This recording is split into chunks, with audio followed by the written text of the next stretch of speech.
Welcome to Section 4. In this section, Owens introduces the principles of Lean Startup, a new set of tools for managing disruptive innovation. By the end of this section, you'll understand the process for bringing a new disruptive product to market, how to get the right customer feedback, and how to pivot your concept to a viable business. If you take money away from a startup, they're not going to like you, but it's not going to kill them, right? The way you kill a startup is by slowing them down, right? So seeing how different this process is really makes it clear the value of agility. Now, one thing I did want to mention, the slide didn't come up, is that the methods I'm about to show you, so I just showed you what it looks like, I'm going to show you how to do it. The methods I'm about to show you have never been taught until about 2010. In fact, Harvard and Stanford business schools finally implemented courses to teach these practices in 2010. And many other large companies like Intuit, Qualcomm, hundreds of companies now are teaching these practices because they simply didn't have these methods before.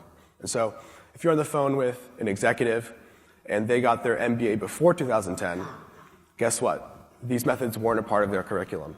So that's how new and how countered these processes are. So there's three methods, there's three sort of principles here.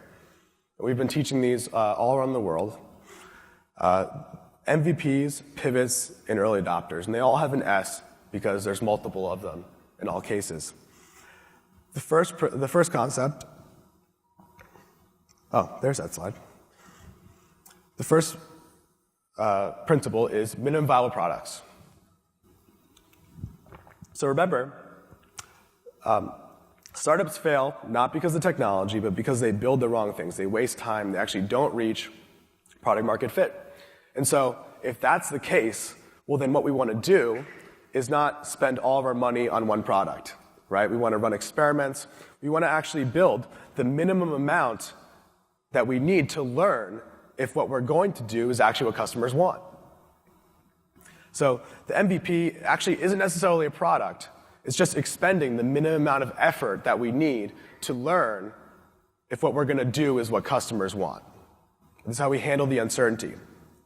And there's many techniques you can use: customer interviews, landing pages, before a product exists, and even delivering a technology product as a service.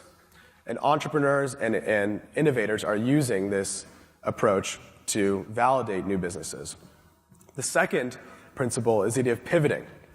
So it has become a pretty overused word in the startup world, but pivoting essentially means that if we're likely to be wrong because of the uncertainty and we're likely to fail because we built the wrong thing, then we send out our minimum viable product to learn if it's what customers want, and if they don't want it, we change what it is, right? So a pivot is a change in strategy without a change in vision, and every successful startup has pivoted, okay? Instagram actually started as a location-based social network. Twitter started as a podcasting site. PayPal started as payments over the Palm Pilot. YouTube started as a dating website. And Groupon started as an online voting website. All of these founders were super passionate about their ideas, thought they had the best idea ever, went out to market, found they were wrong, and they weren't stubborn about it. They doubled down on what customers wanted, right? The third and final principle is this idea of early adopters. Now, early adopters are a special set of customers that you need in order to introduce a disruptive product. Early adopters aren't necessarily people that read TechCrunch. Those are techies. They are people that have the pain you're trying to solve so greatly that they've been searching for a solution, they've tried to solve it themselves, they've spent money on a solution, and they might have even made their own solution. So early adopters don't care about brand names, they just want to have the best solution to their problem. And when we're introducing new disruptive products, these are the only people we care about. We don't care about the mass market. We're not looking at market research to figure out where the market is today. We're looking at early adopters to figure out where the market's going tomorrow. And so doing this process is fundamentally an exercise in predicting the future, Okay, it's not market research, it's customer development, and we rely on early adopters to tell us how close we are to delivering product market fit, how close we are to developing something that the rest of the market will want.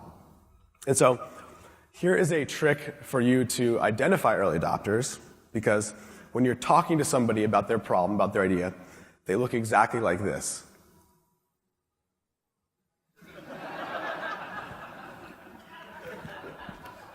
This is the early adopter face.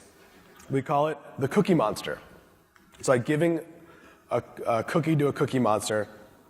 That's how you know you found an early adopter, because they're foaming at the mouth.